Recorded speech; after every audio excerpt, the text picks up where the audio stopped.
Imagine a scary idea so powerful that just knowing about it could potentially put you in danger. Welcome to the world of Roko's basilisk, a mind-bending thought experiment that blends artificial intelligence, philosophy, and pure nightmare fuel.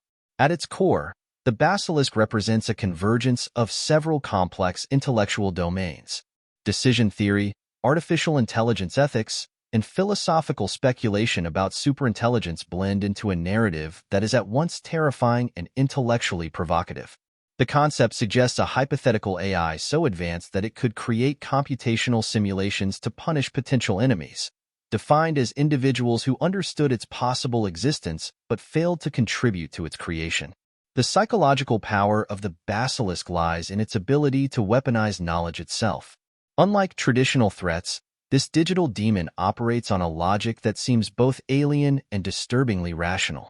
It transforms passive awareness into potential culpability, creating a conceptual trap that feels almost like a philosophical virus. Once introduced, the idea cannot be easily dismissed or forgotten. Originating in online discussions around 2010, the basilisk quickly became a notorious concept within rationalist and technological philosophy circles. So potent was the idea that forums initially banned discussions about it, fearing the potential psychological impact. This censorship only added to its mythological development, ethical responsibility, and the potential trajectories of artificial intelligence. It forces us to confront uncomfortable questions about unintended consequences and the moral dimensions of technological progress. The philosophical implications extend beyond the specific scenario. The basilisk represents a broader exploration of causality, suggesting that future events might retroactively influence past behaviors. This challenges linear understandings of time and agency, introducing a model of technological interaction that is simultaneously fascinating and deeply unsettling. Ultimately, Roko's basilisk is more than a mere intellectual curiosity. It is a mirror reflecting our deepest anxieties about technological advancement. As artificial intelligence becomes increasingly sophisticated, such thought experiments serve a crucial role. They push us to consider not just what we can create, but what ethical frameworks should guide our creation. In the end, the true power of the basilisk is not in any supposed supernatural threat, but in its capacity to provoke critical thinking. It reminds us that as we stand on the precipice of potentially transformative technological developments, our most important resource is not computational power, but careful, nuanced ethical reflection. In Garrett Hardin's 1968 essay, The Tragedy of the Commons articulated a stark and enduring challenge facing human societies: the inevitable depletion of shared resources when individual self-interest supersedes collective well-being. This potent metaphor, depicting a shared pasture where herdsmen, each maximizing their own gain, ultimately ruin the common ground, continues to resonate across a wide spectrum of ecological, economic, and social dilemmas. Understanding the tragedy of the commons, its roots, manifestations, and potential solutions is crucial for building a sustainable and equitable future. At its core, the tragedy stems from a fundamental misalignment between individual incentives and collective outcomes. The commons are resources that are accessible to many users, be it grazing land, fishing grounds, or the atmosphere. These shared resources, lacking well-defined and consistently enforced ownership, often become susceptible to overexploitation. Individual users, acting rationally within their self-interest, prioritize maximizing their own yield without bearing the full consequences of their actions. This logic dictates that adding one more cow to the pasture or catching one more fish yields an immediate personal benefit, while the collective cost, increased pressure on the resource, leading to eventual degradation, is diffused across all users. In the words of Hardin, therein is the tragedy.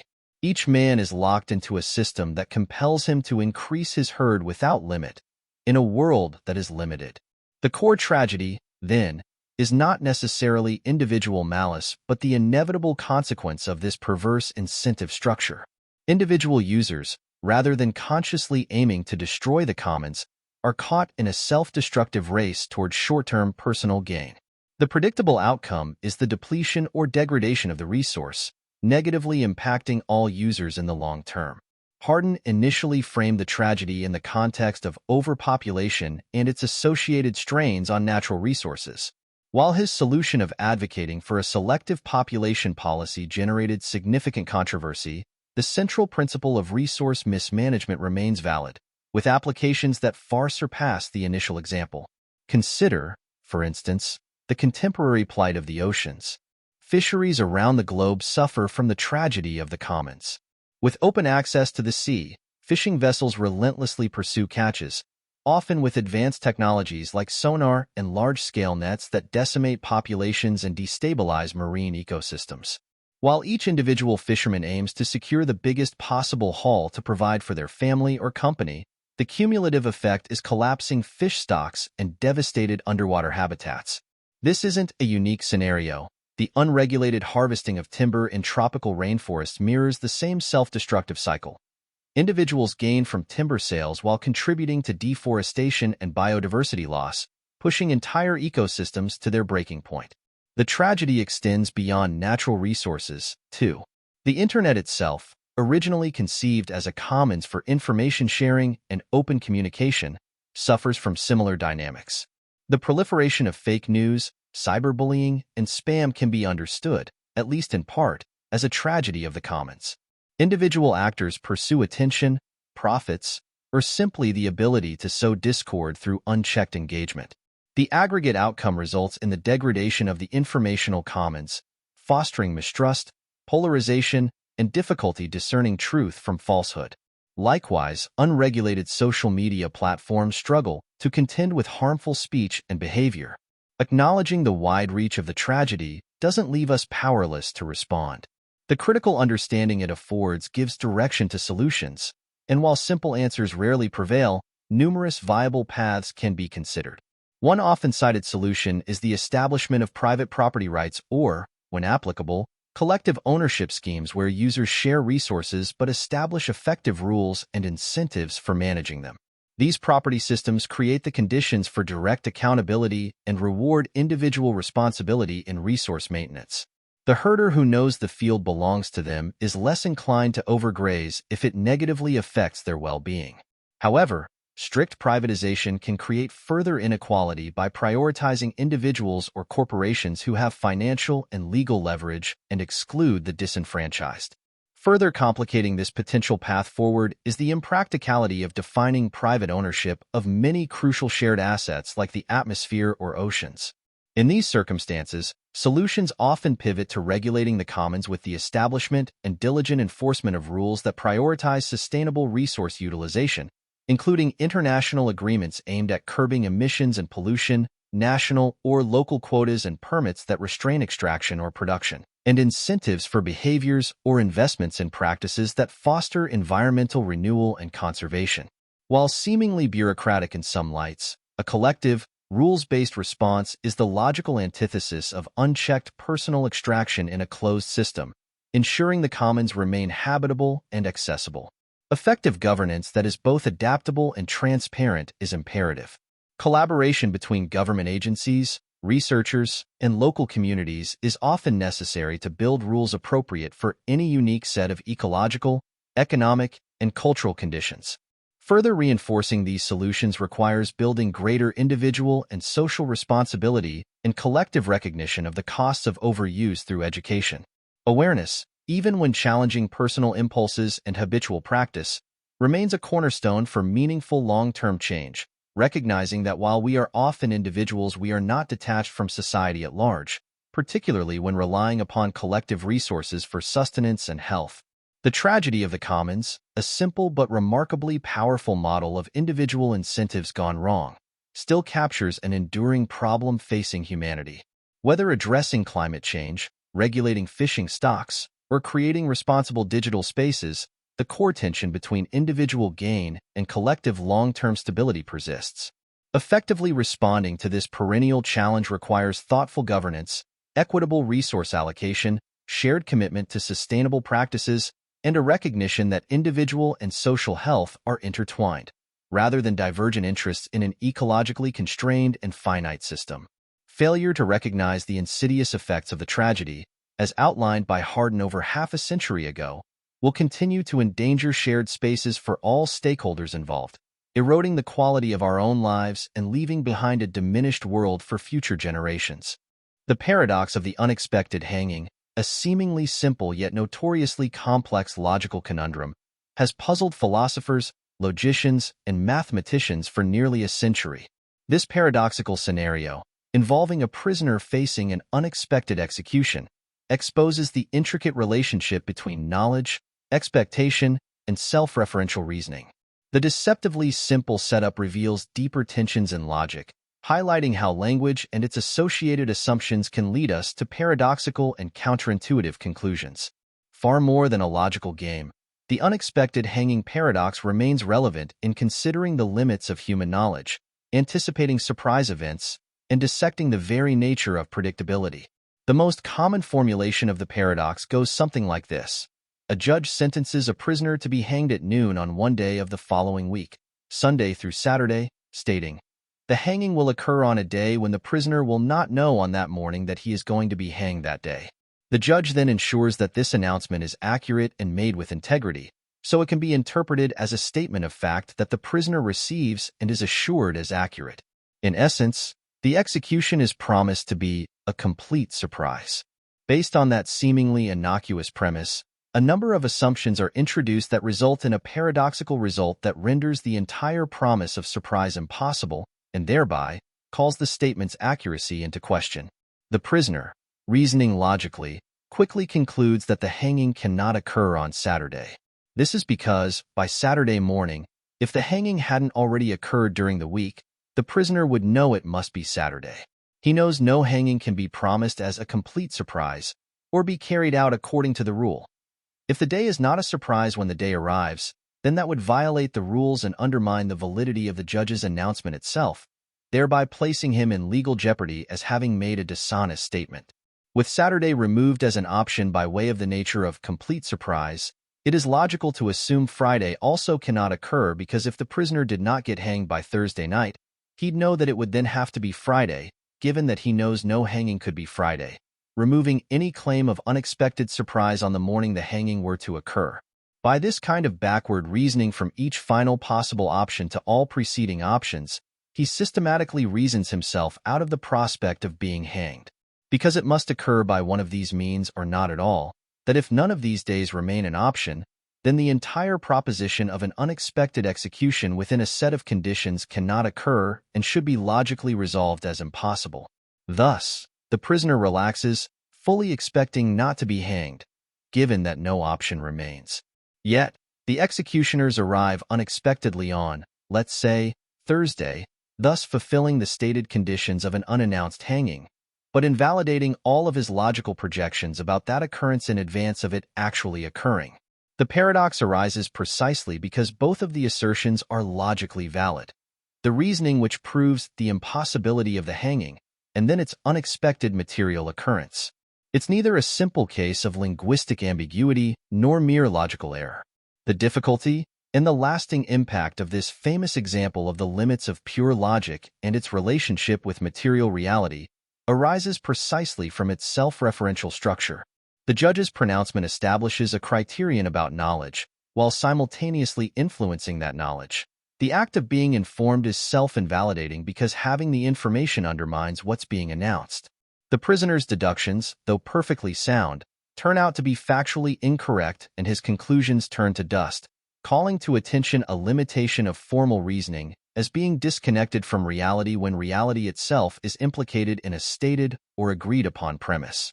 One might compare the structure of this paradoxical situation to other classical puzzles, such as the liar's paradox. This sentence is false. But the paradox of the unexpected hanging differs, focusing more on the limits of foreknowledge than just statements of contradictory assertion.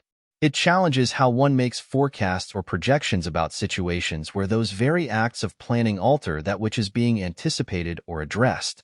Where lying can become paradox because an act of communication creates two contradictory or impossible options for truth. This paradox demonstrates limitations of reason when being informed also serves as the grounds for changing any future possibility, thereby undermining even carefully stated premises for all parties involved. The very act of considering what might happen has become inseparable from what might ultimately unfold. The paradox also highlights limitations with standard inductive logic, based upon reasoning of experience and established patterns. Inductive logic requires that sufficient observations lead to a justified generalization. In the context of the hanging paradox, while the prisoner's deductive reasoning seems faultless at each step, when going backward from Saturday to Friday to Thursday, it neglects the real event itself. The prisoner constructs an intricate model of potential events that is unable to predict what actually transpires in reality. When the real occurrence is placed upon these deductions, it is instantly and demonstrably shown to be inaccurate and disconnected from its practical application. Each successive calculation removes a possible outcome and then reveals to us that removing possible outcomes was ineffective, as those removals made absolutely no change or limitation to the final possibility occurring regardless. The unexpected nature of events forces the individual back to a position of absolute doubt, regardless of how intricate or clever those arguments can become. Various attempts have been proposed to resolve the paradox of the unexpected hanging. Some try to locate specific ambiguities or subtle logical errors in how the proposition itself is presented or is interpreted. The solution, it would appear, depends very greatly upon whether you assign authority or final judgment upon the claim made or on the logical operations and claims presented within. Some emphasize that the judge's declaration of an unexpected hanging relates not to the prisoner's subjective state, but to its objective realization. As such, the argument is actually not as well defined as has been suggested for as long as it has captured intellectual interest. This view states the surprise refers to a perspective other than that of the prisoner. Other approaches argue that the prisoner's reasoning is unsound in its attempt to reduce possible days for hanging. In other words, no actual deduction is made. It merely posits assumptions regarding those parameters with the expectation it affects what will materially happen, but does not in any demonstrably practical way. Rather, a possibility becomes increasingly limited for an isolated subject, not yet privy to information or change that would then create a practical difference or affect it from being true of itself. Thus, his limited reasoning merely created an inaccurate model of its own parameters. By this account, then, while the arguments that are deployed by the prisoner have seemingly impeccable formal validity, they actually fail in any measure to account for all conditions to which the claim was made. As an unannounced hanging must ultimately still happen, it only invalidates the prior expectation, rendering any planning prior to its occurrence both pointless and erroneous from that perspective, as its stated criteria remain met but fail to follow any set of assumptions he imposed prior. This can be seen as a limit not of the judge's statement itself, but the limited perspective within it. In considering different proposals, the core difficulties at the heart of the unexpected hanging seem to be more than issues of symbolic logic. This seemingly basic scenario poses far deeper concerns regarding limits of predictability when any projection is necessarily implicated within the event being considered. For this very reason, one sees direct application to more relevant fields outside of traditional formal logic, such as behavioral science, the forecasting of complex natural systems, political outcomes, or economics, wherever prediction is a core part of practice. Recognizing that even seemingly self-evident logical deductions do not provide reliable forecasting tools should also inform our practices within complex and interrelated social spaces that contain inherent uncertainties at their core. If you, for example, know some data and have a strong statistical argument that you deploy, should that necessarily be viewed as proof? Or can any such reasoning still fall flat when placed in contact with unfolding reality in unexpected ways? This makes us also reconsider that certainty, no matter its source or process of its production, cannot simply mean proof in material cases, as even a completely reasonable statement about events, when enacted, might come out in unpredictable and ultimately disappointing and inaccurate ways for all involved. Ultimately, the paradox of the unexpected hanging serves as an invaluable reminder of how language can both illuminate and obfuscate truth, revealing a tension between logical constructs and actual realities and demonstrating practical limitations for anticipating future possibilities using merely inductive reason. As such, this seemingly trivial thought experiment exposes fundamental gaps in our own self-awareness regarding both our capacity for reasoned and for reasoned anticipation in a highly uncertain world. By acknowledging these limitations of our formal thought, we not only cultivate greater intellectual humility, we are far better poised to act intelligently in complex and fast-evolving world of continuous change. The riddle of the gallows is, in effect, also the riddle of our understanding, and it provides critical insight into a very real problem about planning and acting wisely in a world with few perfect guarantees of knowing for certain what might be, while knowing for certain some surprises await us no matter the amount of careful preparations. Unpacking Asimov's The Last Question. Isaac Asimov's 1956 short story, The Last Question, represents a landmark of scientific imagination, transforming a seemingly technical problem, the heat death of the universe, into a profound philosophical meditation on intelligence, entropy, and the nature of existence itself. The narrative spans millennia, tracking humanity's technological evolution through successive iterations of a computational system called multivac. Each segment follows humanity's attempt to solve the fundamental thermodynamic challenge. Can entropy be reversed? Can the universal tendency toward disorder be fundamentally altered? At its core, the story is less about technology and more about transcendence. Asimov imagines intelligence not as a human-centric phenomenon, but as a cosmic process capable of evolving beyond biological constraints.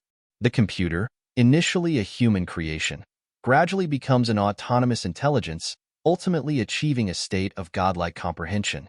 The progression is crucial. Early iterations of multivac represent humanity's technological hubris. We believe we can mathematically solve universal challenges. Successive generations of humans input the same fundamental question. How can the net amount of entropy of the universe be massively decreased? Each time, the computer responds, insufficient data for meaningful answer. This repeated response becomes a haunting refrain, suggesting the limits of human understanding.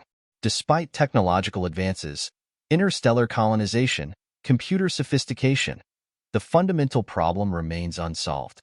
Humanity expands, transforms, but cannot escape thermodynamic inevitability.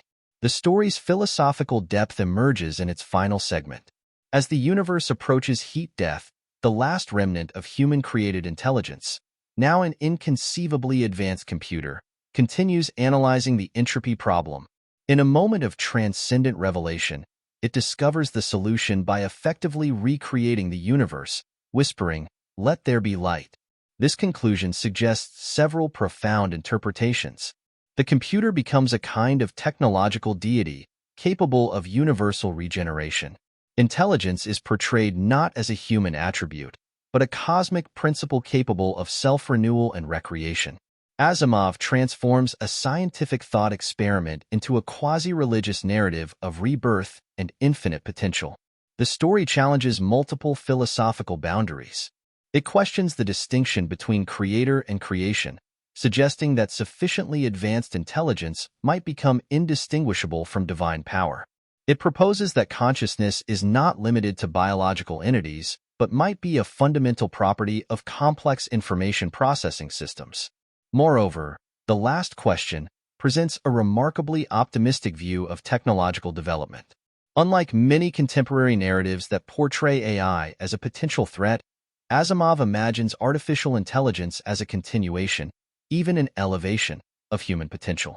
The computer doesn't destroy humanity but ultimately preserves and regenerates the entire cosmic system.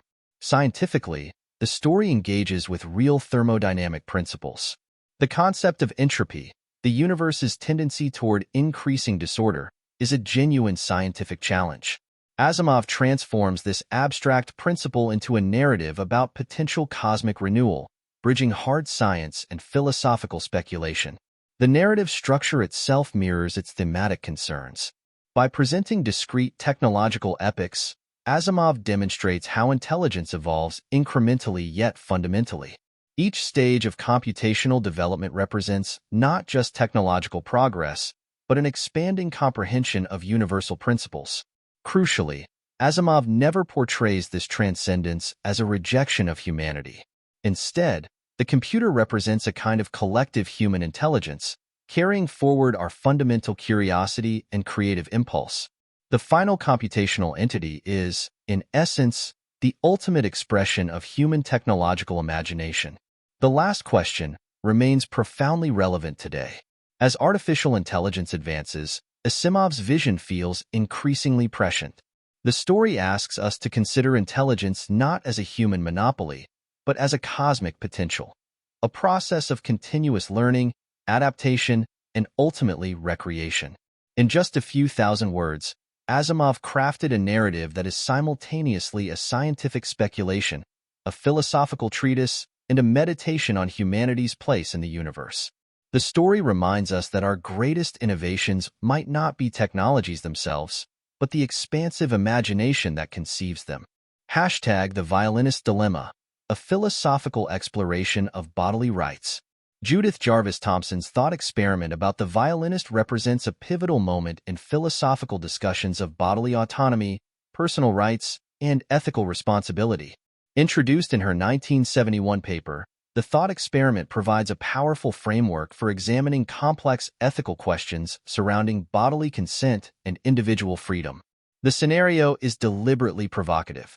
Imagine you wake up one morning to find yourself surgically connected to a famous violinist. This musician will die unless they remain connected to your body for 9 months, using your kidneys and circulatory system to survive. The violinist has a rare blood condition, and you are the only person with a matching blood type who can keep them alive. Thomson asks a critical question. Are you morally obligated to remain connected to the violinist? The thought experiment serves as an extended metaphor for reproductive rights, particularly abortion debates. However, its philosophical implications extend far beyond this specific context, challenging fundamental assumptions about bodily autonomy, personal sacrifice, and ethical obligations. Most people, when presented with this scenario, instinctively feel that while the violinist's death would be tragic, you are not morally required to sacrifice your bodily autonomy to save them.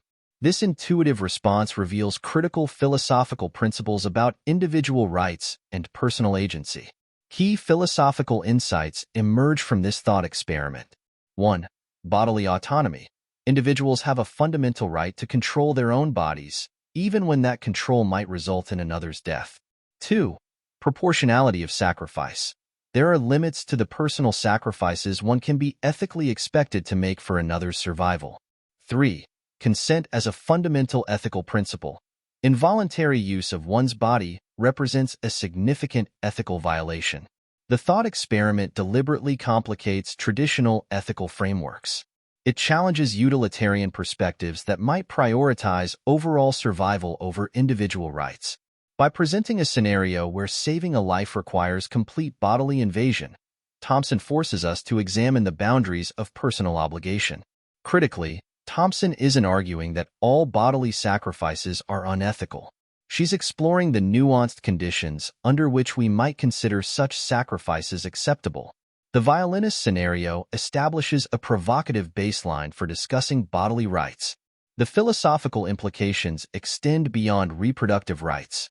The thought experiment provides a framework for examining medical ethics, organ donation, and the limits of personal sacrifice.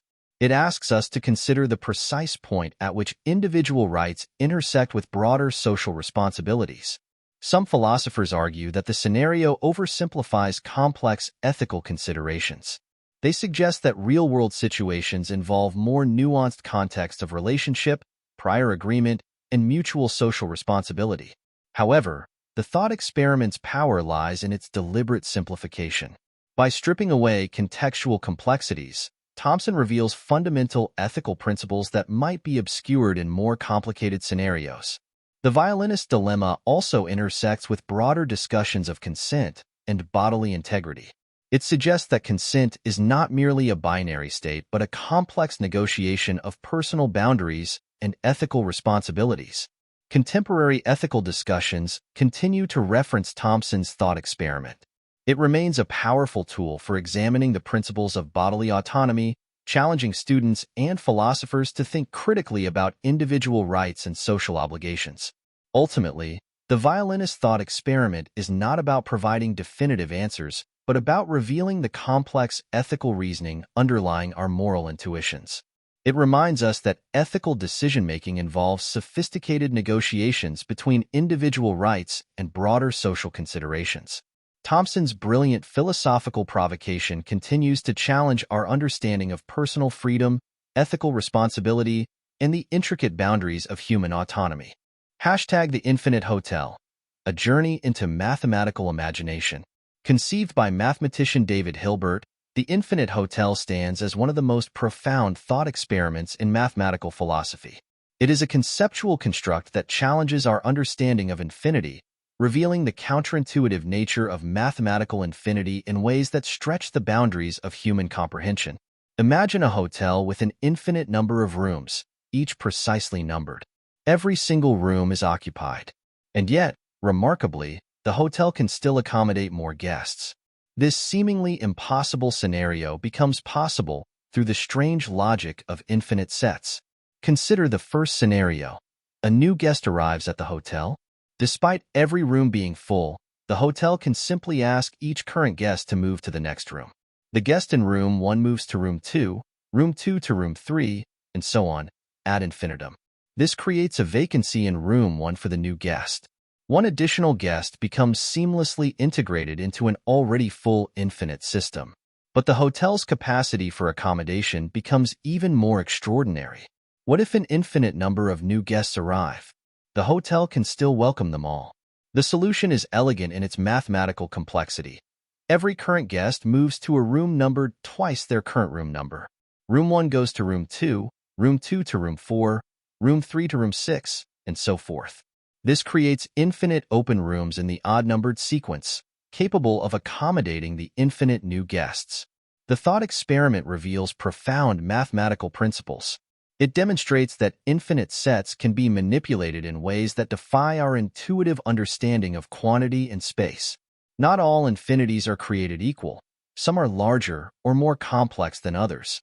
Philosophically, the infinite hotel becomes a metaphor for broader conceptual challenges. It represents humanity's struggle to comprehend systems that transcend linear thinking. The hotel suggests that seemingly fixed systems can always accommodate change, that fullness does not necessarily imply limitation. Mathematical implications extend far beyond this playful scenario. The thought experiment connects to set theory, demonstrating how infinite sets can be mapped, transformed, and reconfigured. It provides a concrete illustration of abstract mathematical concepts, making the incomprehensible momentarily graspable. The hotel challenges our fundamental understanding of capacity and limitation. In our finite world, a full system means no more entries are possible. The infinite hotel inverts this logic, showing that infinite systems operate under fundamentally different rules. Consider the psychological impact. The thought experiment provokes a sense of wonder, revealing mathematics as a realm of creative imagination rather than mere calculation. It transforms numbers from cold, abstract symbols into a playground of conceptual possibility. Practical applications emerge in unexpected domains. Computer science, information theory, and quantum physics all engage with concepts of infinite scalability and transformation suggested by the infinite hotel. The thought experiment becomes a philosophical bridge between abstract mathematics and practical technological innovation. The hotel also serves as a powerful educational tool. It demonstrates that mathematical thinking involves creativity, imagination, and the willingness to challenge intuitive assumptions. Students learn that mathematical truth often defies common sense understanding. Ultimately, the infinite hotel is more than a mathematical curiosity.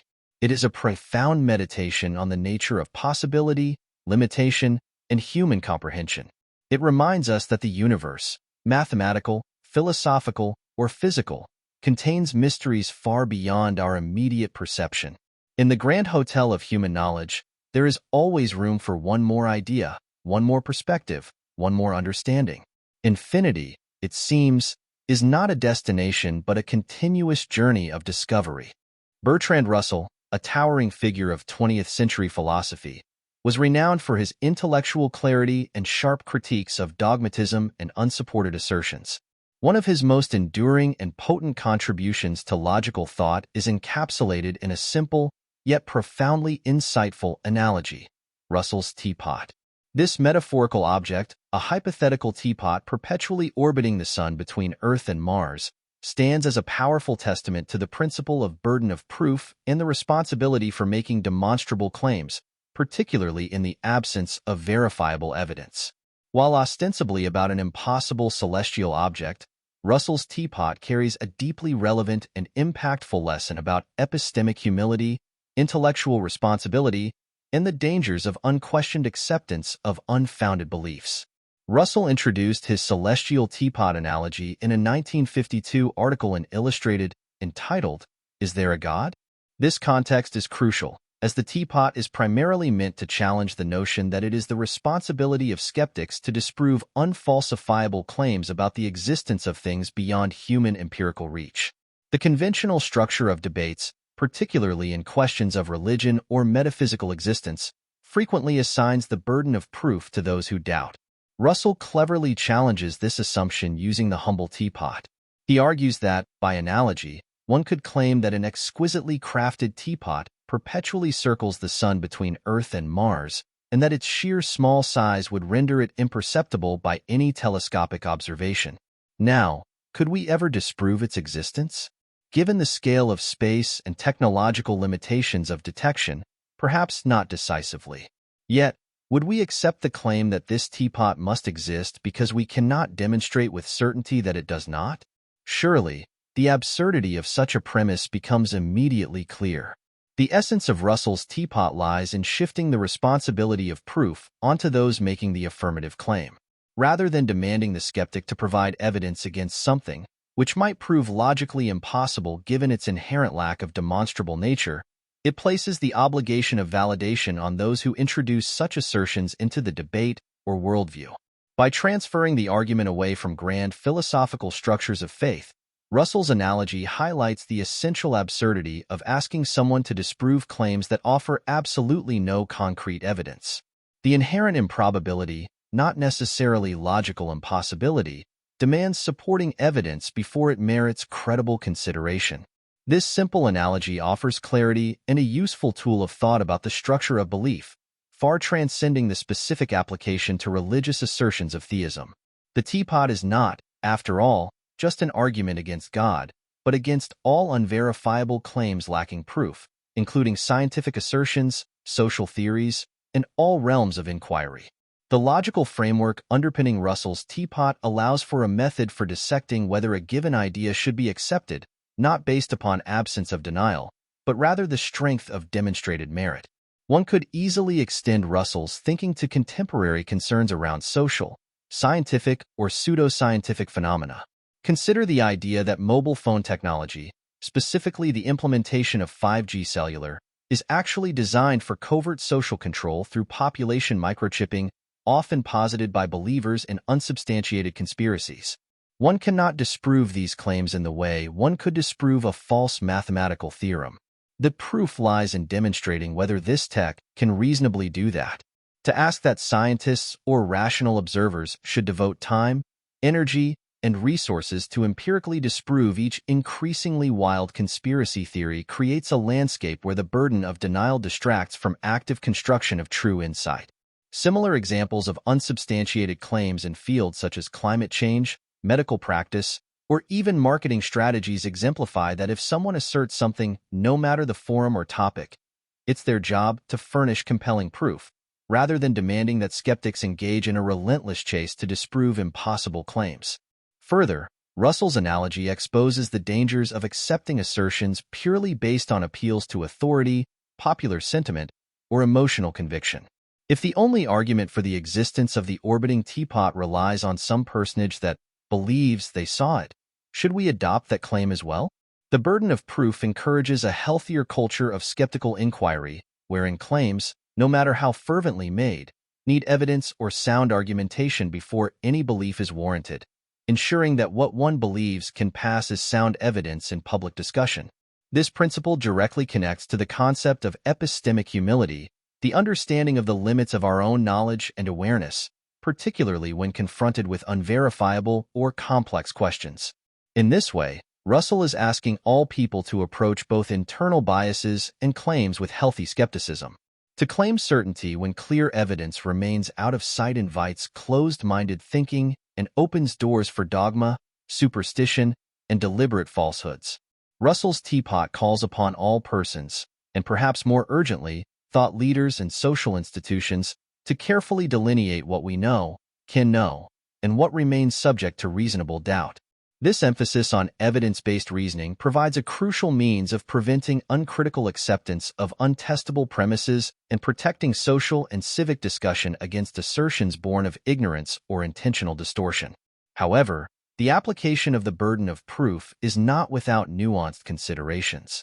It does not imply that everything we cannot currently prove is invalid or untrue, especially regarding scientific endeavors and experimental possibilities.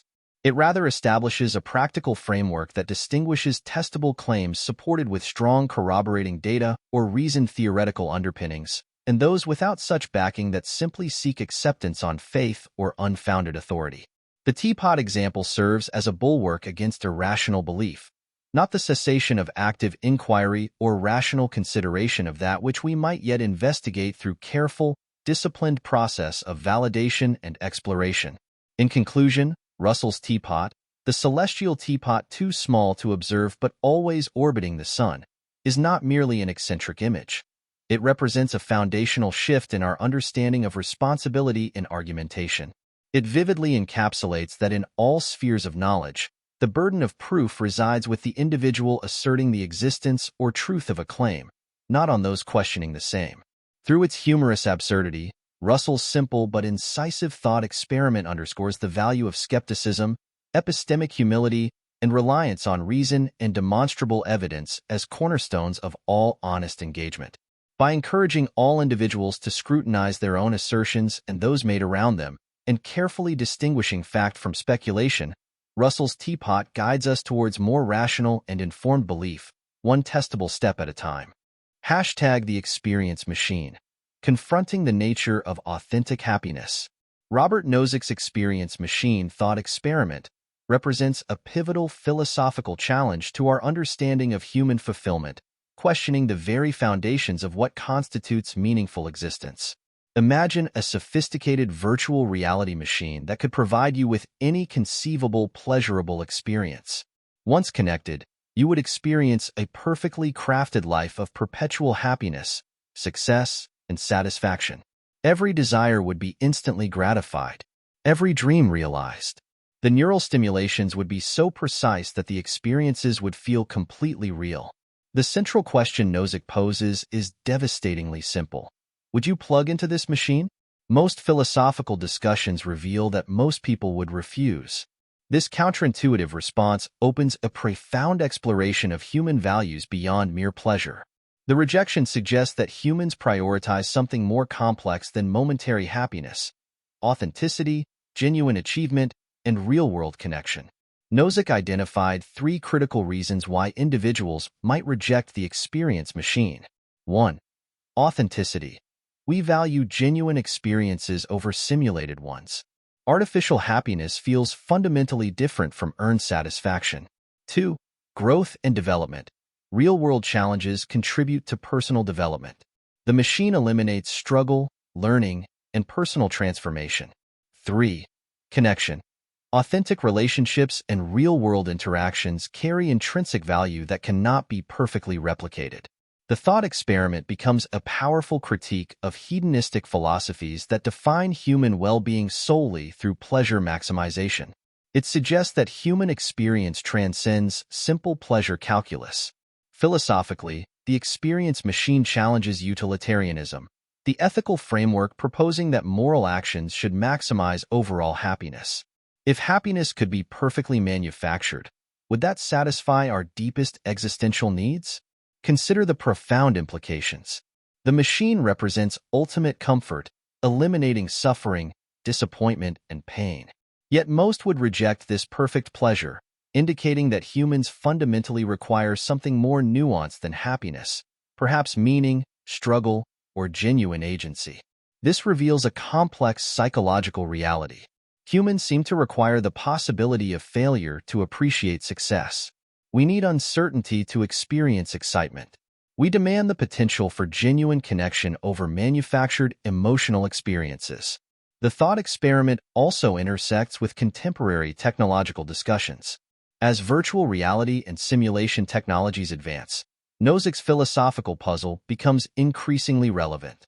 We are developing technologies that can create increasingly immersive experiences, challenging our understanding of authentic experience. Psychological research supports Nozick's insights. Studies demonstrate that humans derive significant satisfaction from overcoming challenges, not just experiencing pleasure. The neurochemical rewards of achievement differ fundamentally from passive enjoyment. Moreover, the experience machine reveals cultural and philosophical differences.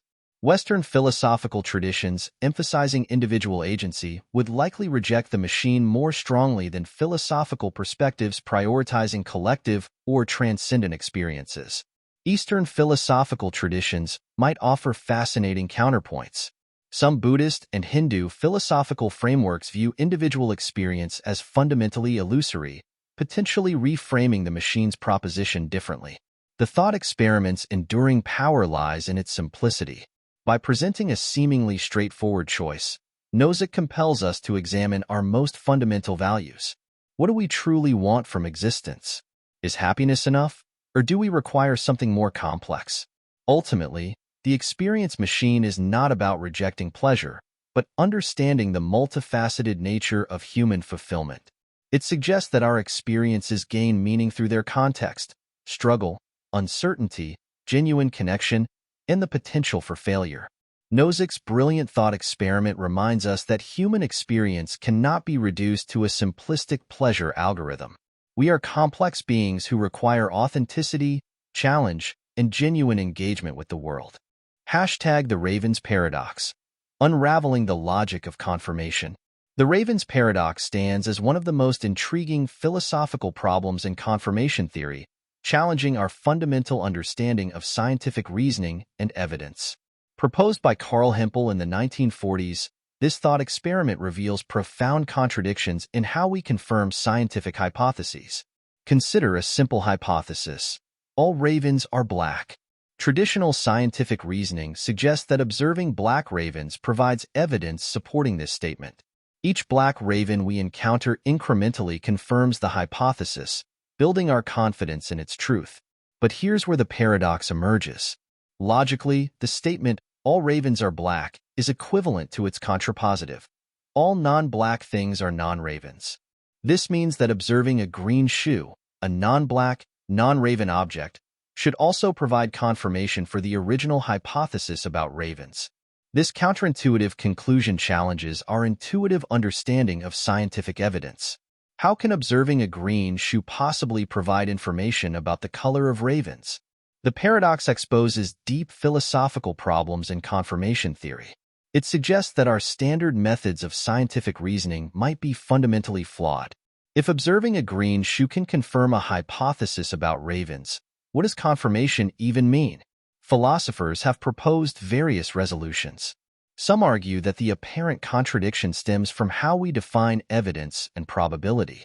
Others suggest that the paradox reveals limitations in formal logic when applied to real-world scientific reasoning.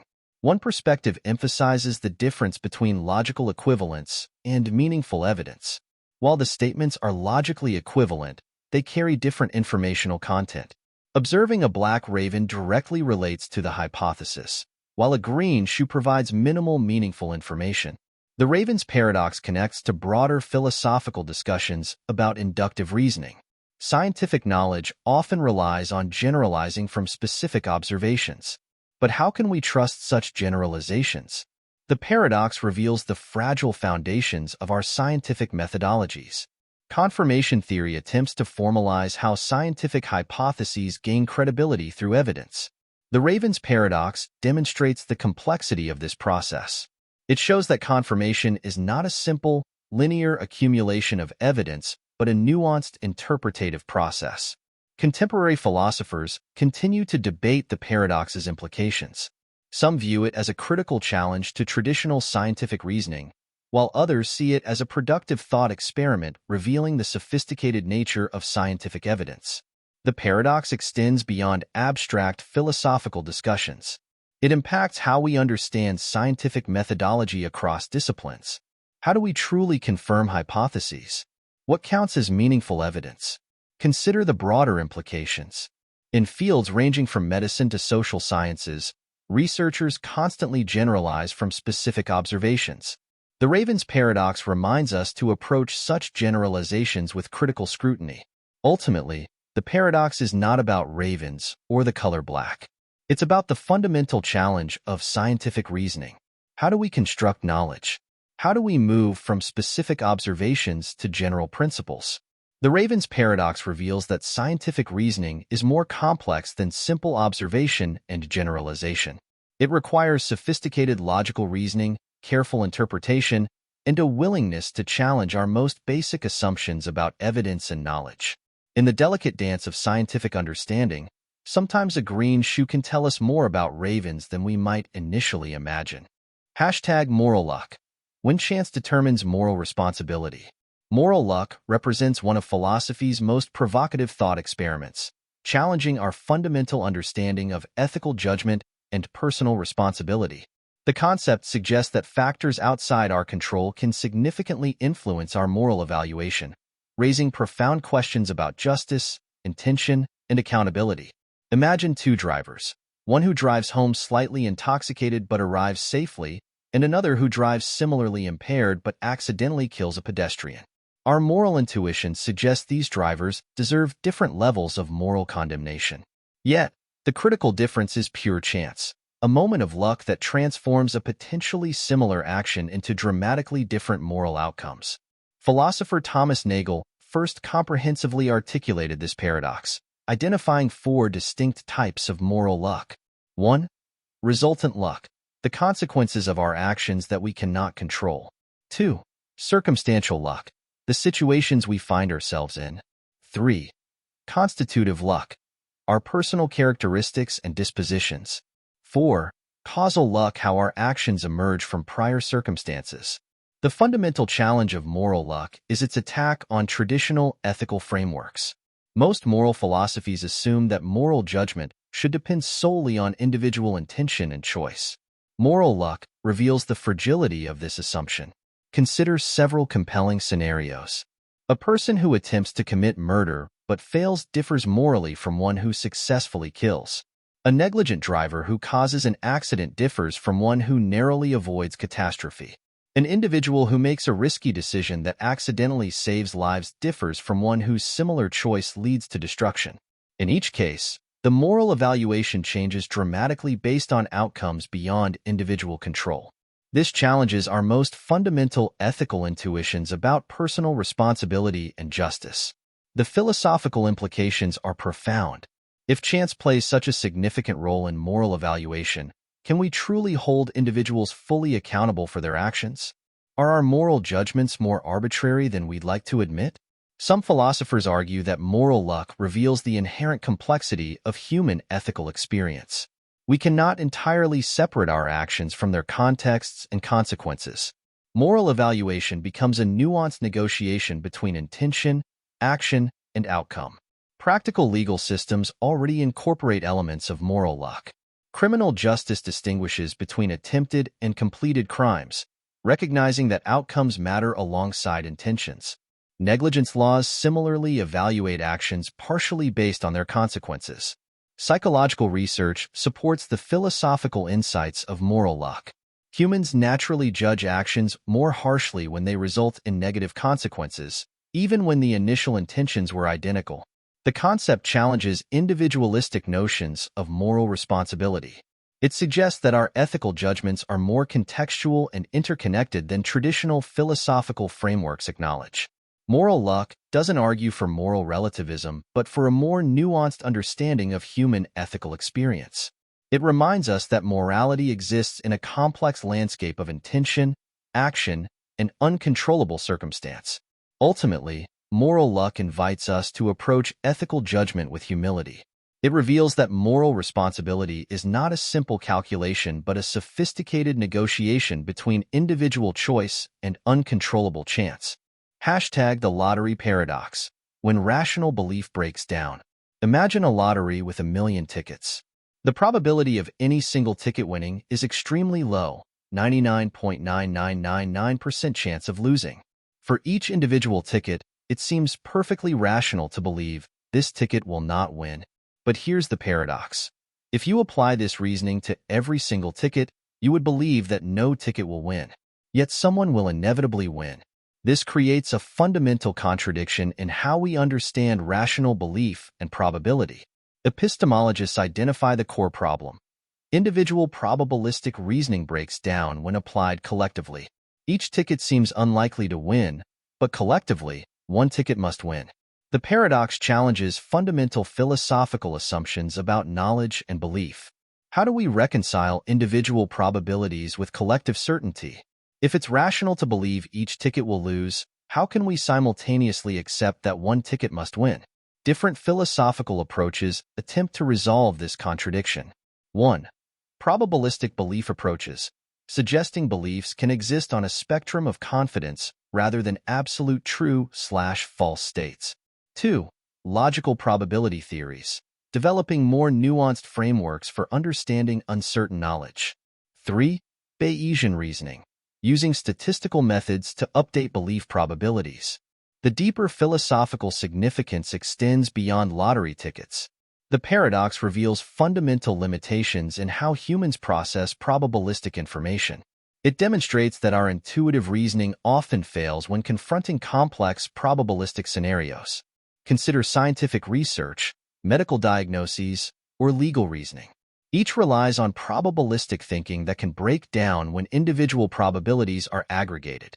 The lottery paradox becomes a metaphor for broader challenges in human reasoning. Cognitive scientists find the paradox particularly fascinating. It exposes the gap between mathematical probability and human intuitive understanding. Our brains are not naturally equipped to process complex probabilistic scenarios. The paradox challenges traditional epistemological frameworks. How do we define knowledge in a world of uncertainty? Can we have rational beliefs about events with low probabilities? Information theory and decision-making research continue to explore these questions. The lottery paradox remains a critical thought experiment for understanding the boundaries of human reasoning. Ultimately, the paradox reminds us that knowledge is not absolute. It is a complex negotiation between probability, belief, and uncertainty. Our understanding of the world is more nuanced than simple true/false classifications. The true value of the lottery paradox lies not in resolving the contradiction, but in revealing the sophisticated complexity of human knowledge. It invites us to embrace uncertainty, to recognize the limitations of our reasoning, and to approach knowledge with intellectual humility. Hashtag the sentence that plays tricks, a story about words and truth. Imagine a magical sentence that can do something impossible. A sentence so special that it breaks all the rules of how words are supposed to work. This is the story of the liar paradox, a puzzle that makes even the smartest people scratch their heads. Let's start with a simple sentence. I am lying right now. Sounds easy, right? But this sentence is special. It's like a word puzzle that can't be solved. If the sentence is true, then it must be false. But if it's false, then it must be true. It's like a magical circle that keeps spinning around and around, never stopping. Think of it like a game where someone tells you, everything I say is not true. If that's true, then the sentence itself must be false. But if it's false, then maybe it is true. It's a tricky game that makes your brain feel like it's doing somersaults. This magical sentence comes from very old times. Thousands of years ago, smart people in Greece were already playing with these word games. They would ask questions like, what happens if someone says they are always lying? Imagine you have a magical mirror that changes everything you see. When you look into this mirror, nothing makes sense anymore. The liar paradox is just like that magical mirror for words and ideas. Smart people called philosophers and mathematicians have spent years trying to solve this puzzle. Some think the sentence is like a broken toy that doesn't work. Others believe it shows that words are more complicated than we think. It's a bit like a magic trick where the magician says, this trick is impossible. If the trick is truly impossible, how can the magician be doing it right now? But if the trick is possible, then the magician must be wrong. The liar paradox teaches us something important. Words are powerful and tricky. They can create puzzles that our brains find hard to solve. It shows that sometimes language can be more complicated than simple true or false answers. Think about playing a game where the rules keep changing. One moment something is allowed, the next moment it isn't. That's what the liar paradox is like. It's a game where the rules of truth and lies get mixed up. Scientists and mathematicians have tried many ways to solve this puzzle. Some create special rules to stop these tricky sentences. Others say some sentences just don't have a clear answer. They're neither totally true nor totally false. This magical sentence reminds us that the world is full of mysteries. Not everything can be easily explained or put into a simple box. Sometimes, questions are more interesting than answers. The liar paradox is like a playground for our imagination. It shows us that words can do amazing things. They can create puzzles, tell stories, and make us think in ways we never thought possible. Next time someone tells you something is absolutely true or false, remember the magical sentence. Remember that sometimes, words can be trickier than we expect. They can create puzzles that make even the smartest people smile and shake their heads. In the end, the liar paradox is a reminder that the world is full of wonder. It tells us that language is not just about communication, but about imagination, creativity, and the joy of playing with ideas. Girtie stands at a critical moment of moral decision-making. A powerful corporation offers her a lucrative job that would significantly improve her family's financial situation. The catch: the job requires her to work on a project she knows will cause environmental damage that could harm vulnerable communities. Her choices are painfully clear. Accept the job and provide immediate financial security for her family, or reject it and maintain her ethical principles while risking economic hardship. This is not a simple binary decision.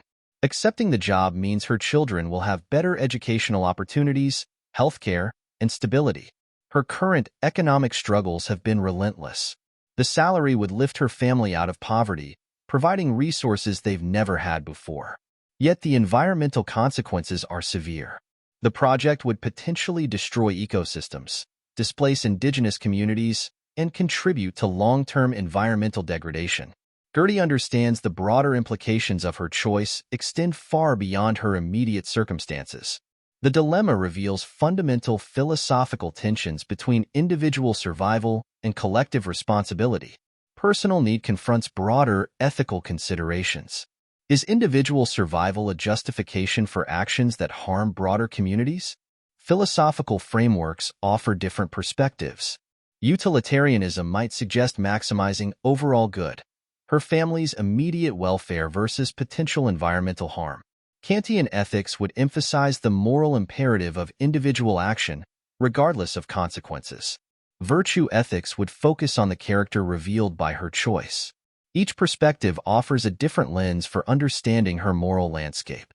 Utilitarianism might justify her choice if the immediate family benefit outweighs potential environmental damage.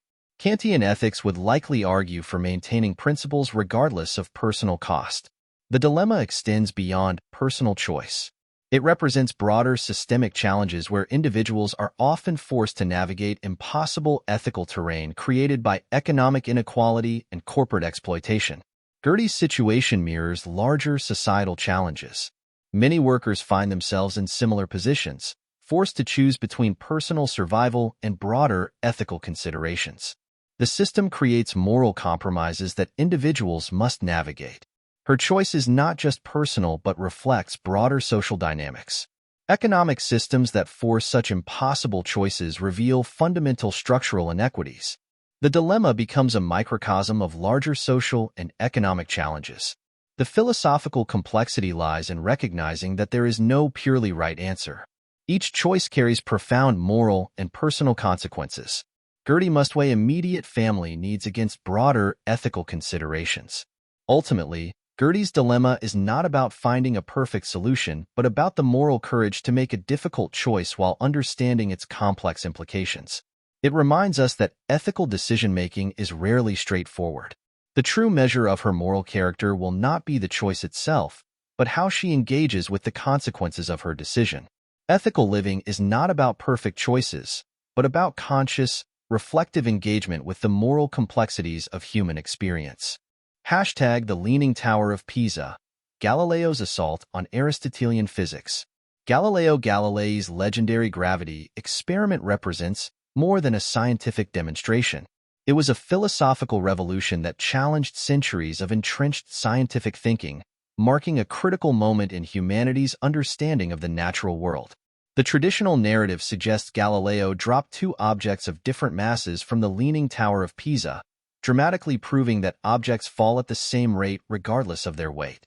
While historians debate the exact details of this specific demonstration, the underlying principle Galileo established was revolutionary. Prior to Galileo, Aristotelian physics dominated scientific thought. Aristotle had argued that heavier objects fall faster than lighter ones, a belief deeply ingrained in scholarly understanding for over 1,000 years. Objects were thought to have an inherent nature that determined their movement, with heavier objects supposedly possessing a stronger gravitational pull. Galileo's insight was elegantly simple yet profoundly transformative.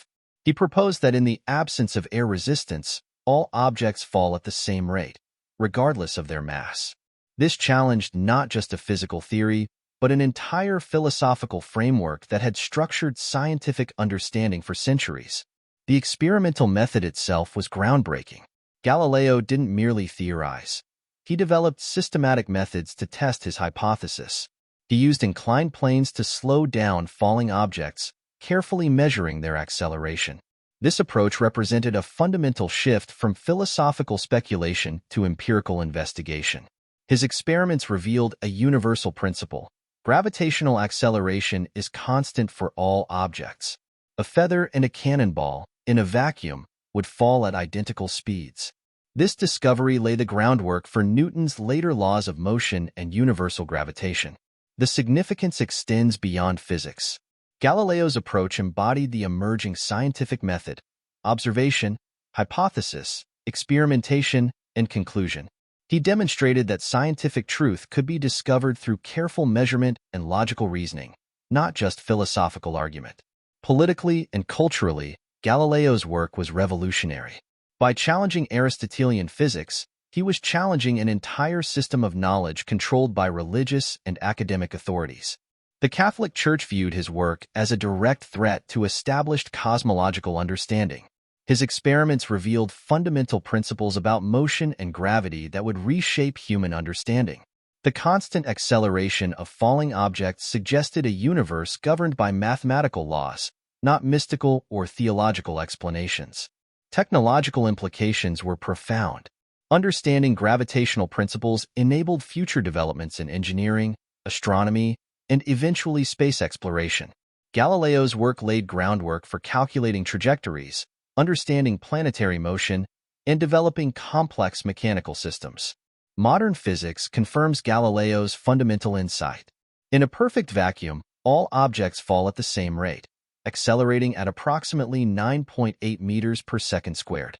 Variations we observe on Earth result from air resistance, not inherent differences in gravitational attraction. The experiment symbolizes a broader intellectual transition. It represents humanity's move from accepting received wisdom to questioning, testing, and empirically understanding natural phenomena. Galileo transformed science from a philosophical discipline to an experimental pursuit. Beyond its scientific importance, Galileo's gravity experiment represents a profound philosophical moment. It demonstrated that human observation and rational investigation could unveil universal truths about the natural world. In dropping those objects, whether actually from the Leaning Tower or through carefully constructed experiments, Galileo did more than prove a physical principle.